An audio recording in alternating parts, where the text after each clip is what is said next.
সেটার জন্যই তো 16 বছর এত কষ্ট স্বীকার করে, এতবার মিথ্যা মামলার মধ্যে কারাগারে গিয়ে রিমান্ডে অবর্ণনীয় যন্ত্রণা সহ্য করে আমাদেরকে কাজ করতে হয়েছে।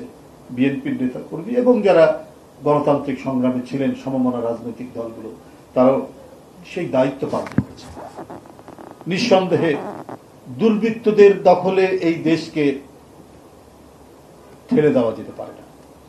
আমাদের দলের নামেও যারা দুর্বৃত্তপনা করছে, অনৈতিক কর্মকাণ্ড করছে, মানুষকে বিরক্ত করছে, মানুষের মধ্যে ভীতি সঞ্চার করছে, তাদেরকে আমরা রেহাই দিই এবং দিচ্ছি না। দলের ভারপ্রাপ্ত চেয়ারম্যান প্রতিনিয়ত প্রতি সময় সারা বাংলাদেশের কোথায় কি কোথায় ঘটছে, দলের নামে কারা কি করছে, সবকিছু খবর নিয়ে আমরা সাথে সাথেই সেটার ব্যবস্থা নিয়েছি।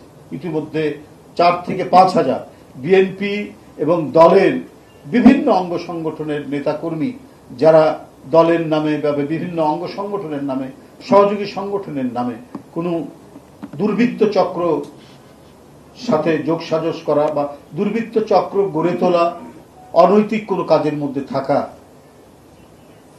এগুলো আমরা সন্ধান করে বা এই ঘটনা জানতে পেরে সাথে সাথে তার ব্যবস্থা নিয়েছে। এই ক্ষেত্রেও বাংলাদেশ জাতীয়তাবাদী দল এবং এর নেতৃবৃন্দ আপসহীন। বিএনপির ভারপ্রাপ্ত চেয়ারম্যান একেবারে জিরো টলারেন্স নিয়ে এই কাজটি করেছেন। বিভিন্ন পত্রিকার অনলাইনেও এসেছে, বনানী থানা যুবদলের আহ্বায়ক মনির হোসেনের নেতৃত্বে একদল ব্যক্তি গতকাল মঙ্গলবার রাতে জাকারিয়া হোটেলে ঢুকে নারীদের উপর হামলা চালায়। এই ছবি বিভিন্ন জায়গায় এসছে।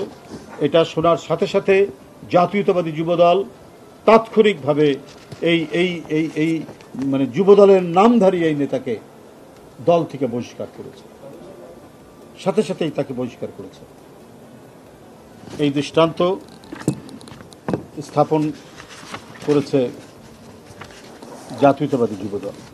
বন্ধুরা, এই হলো অবস্থা। আমি আপনাদের সামনে বিষয়কে এই জন্য অবহিত করলাম যে এই যে কোনো ধরনের অনৈতিক, অবৈধ, সন্ত্রাসী, সহিংসতামূলক যে কেউ কর্মকাণ্ড করবে দলের নামে, সে রেহাই পাবে না। আমরা তাৎক্ষণিক একটা তদন্ত করে এবং ভিডিও, অডিও সমস্ত কিছু পরীক্ষা করে যদি দেখা যায় যে সে দায়ী, তো সেটার সাংগঠনিক ব্যবস্থা গ্রহণ করতে বিন্দুমাত্র দ্বিধা করা হয়নি, সাথে সাথে সে ব্যবস্থা গ্রহণ করা হয়েছে।